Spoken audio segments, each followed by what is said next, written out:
शरीर पर शासन करने के लिए, मन पर शासन करने के लिए, दिव्य आनंद का अनुभव करने के लिए ब्रह्मचर्य नींव है, नींव।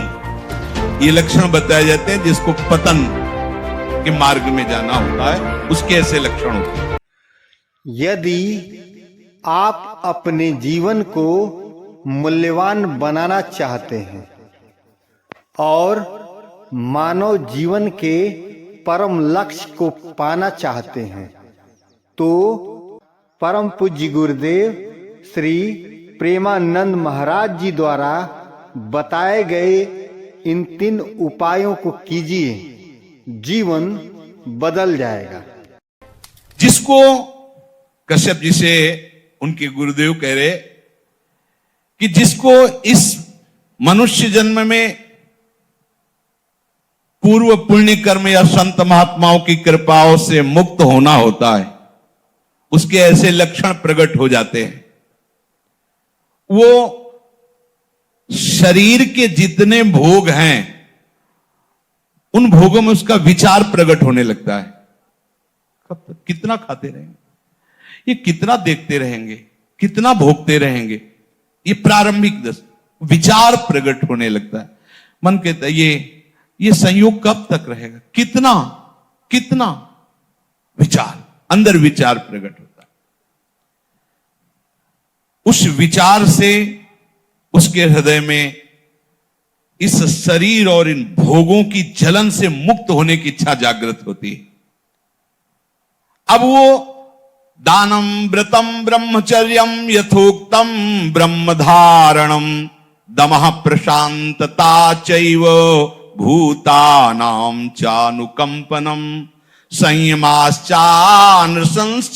च परस्वादानवर्जनम व्यलीका नामकरणम भूतानां मनसा भुवि माता पित्रोश्च शुश्रूषा देवतातिथि पूजनम गुरु पूजा घृणा शौचम नित्यमंद्रिय संयमम। अब उसके हृदय में उदारता प्रकट होती है। क्या वो अब संयम में आने लगता है। कम आहार करना, सात्विक आहार कर, यार आहार से प्राण ही पोषण तो करना, चाहे जो कुछ पाओ, इस पर तो भाई संयम करना पड़ेगा। कुछ काल तक आप करके तो देखिए। अभी आपने आहार का केवल देखा है हिसाब, तो आपकी दशा क्या है। आप थोड़ा संयम में आइए और रसेंद्री के मांगे हुए आहार को कम दीजिए। मान लीजिए ये जन्म थोड़ा इसमें लगा दीजिए, आप देख लीजिएगा। केवल प्राण पोषण होता है आहार से, लेकिन जब आप रसेंद्री से युक्त होकर फिर वो आपको और भोगों में फंसाएगा, बच नहीं सकते, पक्का नहीं बच सकते। संभालना पड़ेगा, संभालना पड़ेगा। जब तक आपकी रसेंद्री ठीक नहीं होगी तब तक आप हमारी बातों को धारण करने की योग्यता नहीं प्राप्त कर पाएंगे। समस्त इंद्रियों में चांचल्यता प्रकट करने वाली प्रमुख इंद्री रसेंद्री है जिह्वा। इसको संभालिए, संभालिए। जगह जगह ये बात शास्त्रों में पाई जा रही कि बहुत साधना में इसका योगदान है, रसेंद्री का। बहुत संयम में रही। हमने बहुत से संत भगवान को देखा है।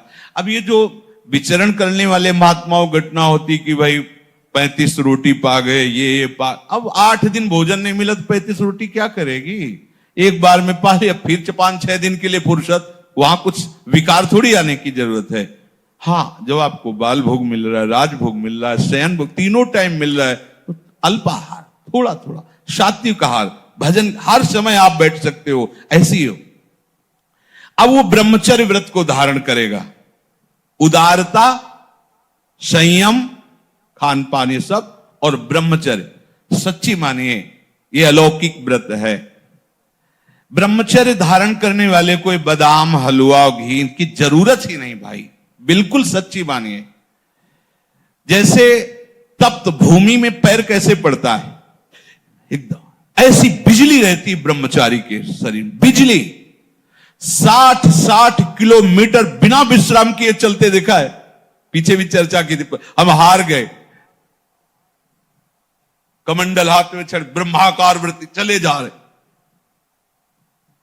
कब आहार मिलेगा, कब विश्राम, कोई मतलब नहीं। आहार भगवदाकार वृत्ति, ब्रह्मचर्य अत्यंत आवश्यक। जिसे आप खिलवाड़ समझ रहे हो, ये बहुत बड़ी हानि है। जिन लोगों को ऐसा लगता है कि ब्रह्मचर्य छीण करके हम घी दूध पी करके या मकर और कौन सी भस्म और स्वर्ण भस्म, मकर ध्वज और क्या क्या, भाई ये सब उसकी पूर्ति नहीं कर सकते। ध्यान रखना, जो ब्रह्मचर्य आपका छीण हुआ, जो नस नाड़ियों का अभ्यास आपका गलत बन गया, उसको कोई भी भस्म, कोई भी औषधि, कोई भी घी दूध बादाम पिस्ता पूर्ण नहीं कर सकता। ध्यान रखना, जिन लोगों को ऐसा लगता है वो भ्रम में है, वो भ्रम में है, वो भगवत आराधन की योग्यता खो देंगे। ब्रह्मचर्य अत्यंत आवश्यक है। नींद पर काबू पाने के लिए, शरीर पर शासन करने के लिए, मन पर शासन करने के लिए, दिव्य आनंद का अनुभव करने के लिए ब्रह्मचर्य नींव है, नींव। भले आप गृहस्थ में हैं तो शास्त्र आज्ञा करता है संतानोत्पत्ति आदि के लिए। बस बहुत जन्म हो गए खिलवाड़ करते हुए, थोड़ा तो संयम में इस जन्म में आ जाओ, चाहे गृहस्थ हो चाहे विरक्त हो। ऐसी प्रवृत्ति जो हम अनेक जन्मों से करते आए हैं, वही इस महामहिम मनुष्य शरीर को प्राप्त करके हम पुनः गलती दोहरा रहे हैं। अब हमको वो करना है जो आज तक किया नहीं। आज तक भोग करते रहे तो अब ब्रह्मचर्य से रहेंगे, आज तक विषय चिंतन करते रहे तो भगवत सेवा चिंतन करेंगे, आज तक संसार के रूप का चिंतन करते अब स्वामी के रूप का चिंतन करेंगे, आज तक संसार का नाम गुणगान करते रहे, प्रपंच का, अब मैं प्रपंचातीत प्रभु के नाम का, उनके गुणों का गायन करूंगा। जब जिसको भगवत प्राप्ति होनी होती है मनुष्य शरीर में, तो ये संयोग प्राप्त होना शुरू हो जाता है। वो शास्त्रों का स्वाध्याय करने लगता है। इंद्रियों की चांचल्यता उसे अच्छी नहीं लगती, देखना सुनना बोलना, वो गंभीरता आने लगती है। कोई भी उससे बात करे मुस्कुराकर, ऐसा दयाचित, सब पर करुणा करने वाला उसका स्वभाव बनने लगेगा। चित्त विषय चिंतन के लिए लालायित नहीं होगा, लालची नहीं होगा, चित्त उदासीन हो, कुछ अच्छा ही नहीं लगता। स्वभाव में कोमलता, दूसरों से कुछ लेने की इच्छा का त्याग, किसी को भी मन से भी दुख ना पहुंचाने की सोचना, मन से भी किसी को दुख ना पहुंचाने की नहीं, किसी को मन से भी दुख हम ना सोचे कि भगवान देखो हमको गाली दिया, अपमानित किया, इसको ऐसा नहीं, ऐसा भी नहीं। सद्गुरुदेव भगवान की पूजा, पवित्रता का स्वभाव और अपने इन कर्मों का कभी प्रचार ना करना, यह है जिसकी उन्नति होनी, भगवत प्राप्ति होनी होती है। तो ये लक्षण उसके हृदय में जागते हैं। अपने शिष्य कश्यप जी को वो बोल रहे हैं। और जिसका पतन होना होता है, नाश होना होता है, उसे विपरीत बुद्धि प्राप्त हो जाती है। बुरी दशा आने के पहले बुद्धि बदली जाती है। उसके हृदय में विपरीत दशा जागृत होती है। विनाश काल में बुद्धि व्यावर्तते चास्य विनाशे प्रत्युपस्थिते, उसकी ऐसी बुद्धि में उल्टी भावना आ जाती कि कब तक ये सब, अरे भोगो यार, भगवान को मिलना होगा मिल जाएंगे, ना मिलना ना, सामने भोग उपस्थित है, भोगो। उसमें धैर्य नहीं रहता। ये लक्षण बताए जाते हैं जिसको पतन के मार्ग में जाना होता है, उसके ऐसे लक्षण होते हैं। वो अपने धैर्य को नहीं बनाए रखता।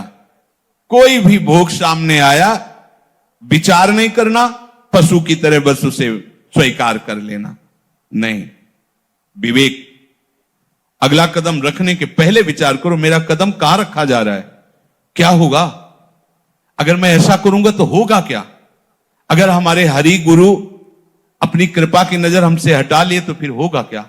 नहीं नहीं, बहुत बार ये सब किया, अब नहीं नहीं, और भाग पड़े, ज्यादा नहीं नहीं के चक्कर में ना पड़े, उस स्थान से भाग पड़े जहां सामने भोग उपस्थित हो। धैर्यवान यदि ऐसा है कि कोई प्रभाव नहीं पड़ रहा, तो भी वहां ज्यादा न टिके, हट जाए, काजर की कोठरी में कैसो भी सयान हो जाए, दाग लागी है, पे लागी है, पे लागी है, महापुरुषों ने कहा है।